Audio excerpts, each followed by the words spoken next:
Hey, what's up, fam bam? What's up?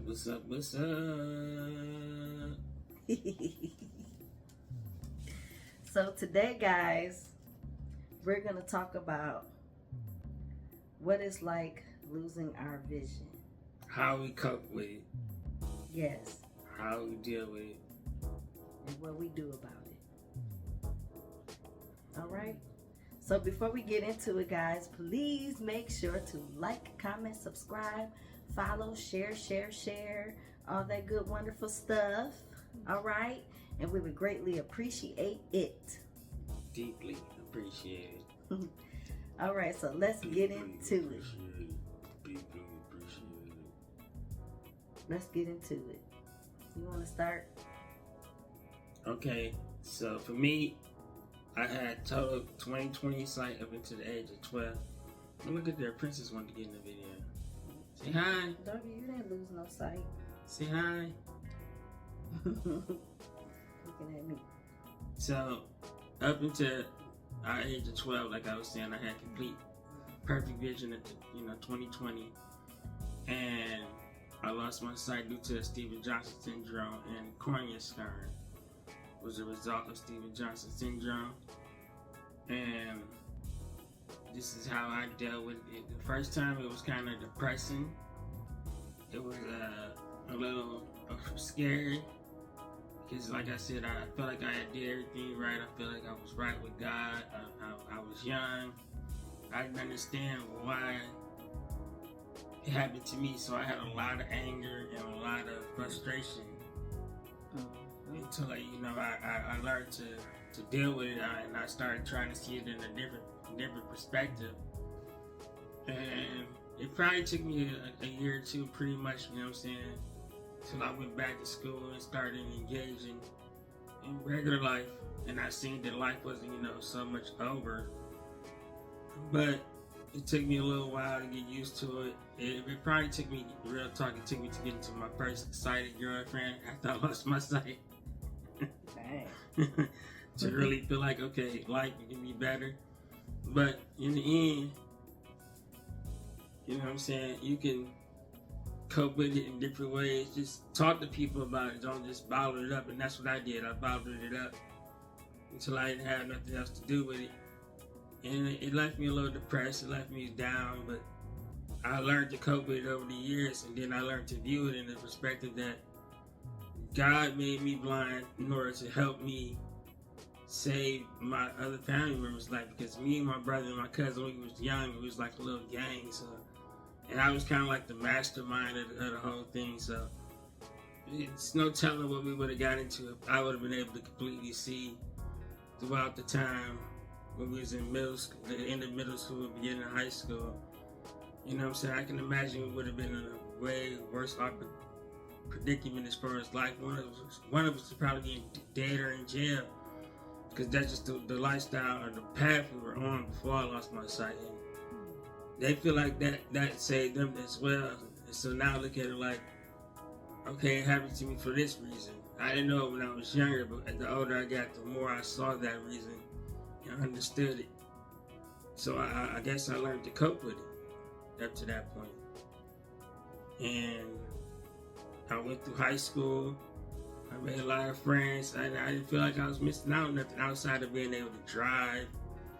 And all visual impaired people, blind or low vision, who aren't able to drive, we do feel like we missed out on driving. Something about driving. But then when I look at driving now, I feel like, man, driving is scary. It's scary in the mud to drive. You gotta watch the road, watch your back, you watch your side, watch your front. You only got 2 eyeballs. You gotta watch for people crossing the road, everything. Yeah, so it's one of the things that I missed out on, but then I realized like maybe I didn't miss out on it.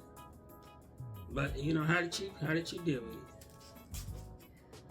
Well, of course I was born legally blind, but we're always, with people who have glaucoma, we're always told that, as time goes on, you start to lose your vision, which is true. So when I was younger, my vision was okay, and I had some decent vision for a long time in my life. But like around this age, I'm really able to see the difference in my vision. Like,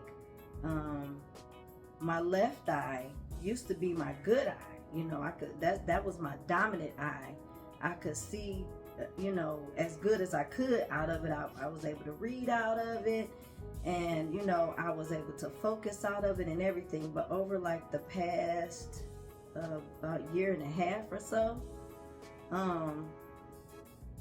my vision in that eye went drastically down. Like, it's worse than my vision in my right eye is. But I feel that the testimony in that is, with my right eye, I wasn't really able to focus out of it. I wasn't really able to, all I could do was see out of it, but I couldn't read out of it. I couldn't do anything but pretty much, see out of it. But now that my left eye has went drastically bad to the point where, out of my peripheral vision, I can still see, but my central vision, all I can see is lights. So, and maybe, little, I can't really make things out in my central vision anymore. So, now my right eye has somehow kicked in, to where now I can read out of it. I can't see as well as I used to, with my left eye, but I can see well enough to focus out of it, read, and do pretty much what I could do with my left eye, what I used to be able to do, but just the vision is not as good as the left eye was. So it's tough because, when you have vision and then you start to see it, decrease, it's tough. I miss being able to do a lot of things that I used to be able to do. I can still, like I said, my right eye kicked in so I can read, but not as well as I used to with my left eye. And just to watch your vision decrease is tough, because there's nothing you can do to bring it back, because it's an eye disease. It's a disease that takes away your sight. So the only one I can depend on is God. I know He's the only one that can give me back what I lost and more. Give me more than what I had before. So that's pretty much where my faith is, and what keeps me going, knowing that God can heal me, and He's already showed me that He will heal me. So I just have to wait, and when the time is right, hey, I know He's gonna do it. Maybe now He just wants us to share our story and share what we're going through now, and then when the time happens, you guys will be the first to hear our testimony. So yeah, it is tough, because you need to be able to see. You want to be able to see, but hey, I'm thankful that I can still hear. I can still talk, I can still smell. We still have all of our other senses to help us get along in the world. So it's not something that I want to get so depressed and down about, to the point where I don't want to do anything, or I don't think I can do anything, or what's the point of trying to do anything because my vision is just going away. No, we want to still continue to stay positive and keep moving forward, and be thankful for what we have, and use what we have to the best of our ability. So that's what's going on with me. But it is tough. I can't lie and make it like, oh, this is everything, and no, it's hard. And it's very challenging, because then on top of that, my husband, he's totally blind. And a couple years ago, when I used to be leading him or guiding him around, I could see a little better. At least I had two eyes that I could really see out of. But now I only have one that I can depend on completely, and I have to watch where I'm going, watch what's around me, watch where he's going, watch what's around him, and that's difficult. And now I need help with that, because I don't want him to be running into something because I didn't see what was in front of him, because I only got one eye, really, seriously. So it's like, we just gotta keep trusting and believing that God's gonna heal us. And for me, like I said, I had sight from the age of 30 up until last year, January, when I was 40. And when we got married, it was 2021. So for the whole first year and a half, pretty much, that we were married, I had usable sight where I can pretty much navigate myself. I can help her out with certain things because I was able to read. yeah. You know what I'm saying? With my phone, assistance with magnifying, and it wasn't so bad. So the second time I lost my sight, it's a little bit more, I don't want to say depressing, just a little bit more hard now, because now I have to rely on her, and I know her vision issues are already. So sometimes when I ask her to help me out with something, I'm like, don't worry about stressing out your eye, because I know you know what I'm saying, you can't see that well, and I know using your eye more to try to read something for me is stressing you out. So overall, it's a little bit more depressing or down for me, because now I have to rely on her. Like I said, for the first year and a half of our marriage, I was perfectly able to navigate myself. I had sight in my right eye. I could ride my bike. I could read. You know what I'm saying? I can self-navigate. I could find things. It wasn't so hard, but now it's just a little bit more hard, and so I had to learn to adapt and cope with the fact that I can't see nothing but light right now. And until God allows me to be healed, or God puts modern medicine in the proper position to fix my vision problem.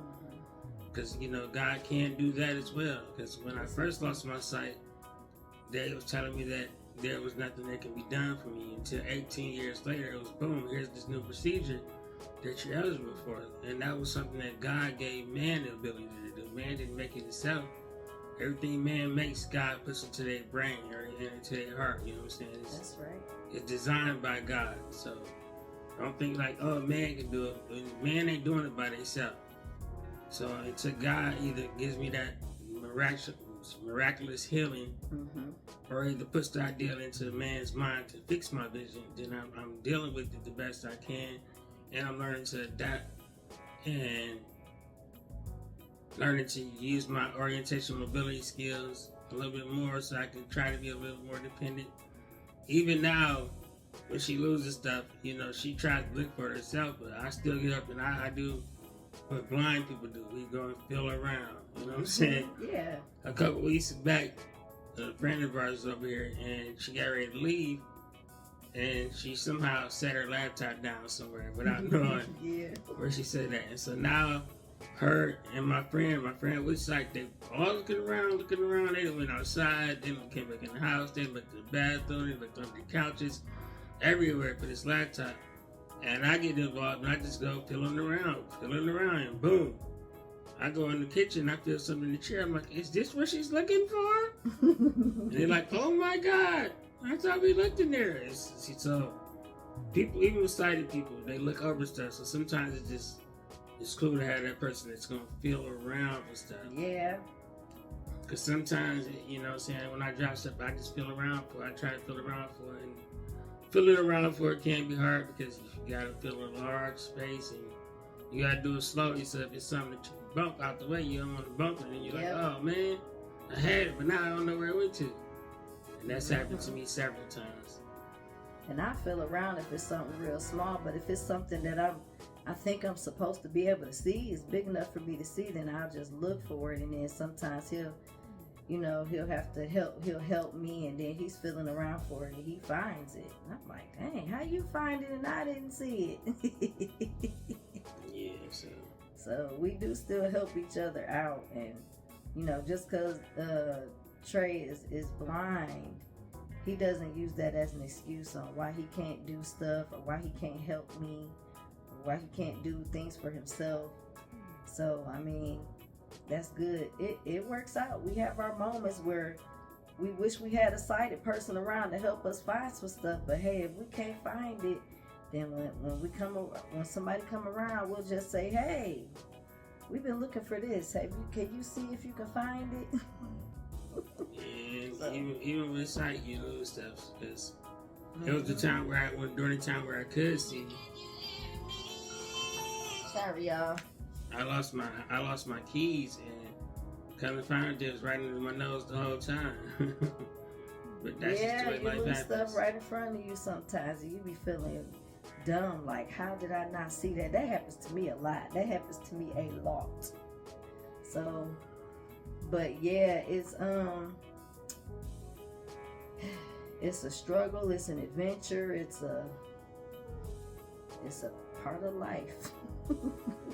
In the end, when you cope with it, don't be afraid to talk to people about it, because it is a depressing state, especially if you went from having sight to no sight. It's a curve to getting past that point. You feel like the world is against you. You feel like God's turning his back on you. Mm-hmm. But it's not. It happened for a reason. You may not understand that reason at the time. Just trust and believe that reason will be revealed to you later on in life. And it's messed up at the time. Yeah, it's real messed up. It's real depressing, real dark. But know you can get through it. Know you can reach out and talk to somebody. Heck, if you leave a comment here and you say you need to talk, you know what I'm saying, I'll figure out a way to talk to you. Yeah. So we can help you and coach you and lead you to different groups. Like I'm a part of this group, the International Blind Cafe. You can find it at internationalblindcafe.com. And that's where I go and I talk to other blind people from across the world who's had little vision, no vision, total sight loss. You know what I'm saying? And it's just a place where we can go and talk about being blind without talking about being blind. You go there and you have normal conversations from good to bad to ugly to pretty, you know what I'm saying? Whatever you want to call it. But it's a good social outlet for you to go and find other blind people. You can find on Facebook. They got a YouTube page, International Blind Cafe. And they got a website, internationalblindcafe.com. And from there you can find all the social medias that they're linked up to. And you can find your way there and hopefully become a part of that community where you can talk to other visually impaired people who's totally blind or has low vision. Yeah, Trey enjoys it. So what I pretty much got to say is just, you know you're going to get through it. Know it's a little dark, but there's light at the other end of the tunnel. You just keep on believing, trusting, find other people, and they'll lift your spirit up. And let me tell you, too, you do develop a skill when it comes to getting around and doing things. It may seem impossible in the very beginning, but trust and believe, where one sense, is kind of lost or messed up, other senses kick in. That's a real thing. That's true. Because even when I'm walking my dog, like today I was walking Princess, and I was walking down the street, and I saw that there was two cars in the driveway, but the car in the back was blocking the sidewalk in a way. So I still, if I wasn't using, my ears and hearing what the people were saying to each other, I probably would have had an embarrassing moment. But so the truck had another car behind it, and so I'm like, okay, me and Princess could probably squeeze between these two cars and keep walking down the street so we don't have to walk in the street to go around. So I heard the men talking, and he was like, yeah, I got it latched up back there pretty tight so it shouldn't come loose. And then I was like, oh, I think he's talking about that car is hooked up to the truck, so I guess I do got to go in the street. And as I got closer, I was able to see, yeah, he does have it, hooked up. But if I was just walking and not paying attention to the people talking, and, I'm seeing there's a space right there, man, it would have been real bad. But, your senses kick in. You start to pay attention to everything around you, and it helps you to get around and do stuff. So even though it may seem impossible, like, how am I going to walk down the street? How would I be able to walk my dog? How would I be able to walk places? It's very possible. Just let your instincts kick in. Just like, you develop that sense of space when you're walking. Like, if I'm walking and I'm out and I'm going to walk up on a brick wall, if I'm paying attention, I can hear. You can hear the sound. The sound changes. I can hear that. Okay, this is a dead end. Okay, something. And then listen to your gut feeling, because sometimes you get that feeling like, okay, something is wrong. I'm lost. Take a second. breathe, and figure out where you at. And if you got GPS on your phone, you really lost, activate your GPS and follow it. Cause man, it's tons of times where I just followed my GPS to get where I want to be, and I got there. Yep, and if you hear somebody walking by, just say, "Excuse me." Don't be afraid to ask somebody. You hear somebody walking by, "Excuse me, excuse me." Where there's a will, there's always a way. Excuse me. Yelling. Because sometimes you gotta yell at people. My bad if I yell in y'all ear. But where there's a will, there's always a way. So you don't have to be just lost in the dark out here without knowing how to do anything. And then also look for, blind organizations in your area. Like I was saying, the National Federation of the Blind. Every single person there has a story. And we've heard so many stories about people's blindness while we were there in the at the state convention. So just being in a part of a group like Trey said, the International Blind Cafe, or just look up some groups in your area. You're not alone. There's so many of us out there. Just Google it, blind groups, and you'll find them. Mm-hmm. Blind support groups, and you'll find it. Whatever, just blind groups, blind support groups, anything. Just don't be afraid to look for help. So in spite of what we go through, we still want to encourage you. Mm-hmm. You know what I'm saying? Because we're doing it, and you can too. Excuse me. So we like to hear some. I do hear stories, and I appreciate everybody who comes in the comments and shares their story about their vision loss, or their, how they were born blind and things like that. And it's very encouraging, and I pray for you guys. So keep telling your story. And if you don't have a channel, hey, there's not many visually impaired or blind channels out there. If you want to start your YouTube channel, go ahead and start blogging your story and telling your story, just like we're doing.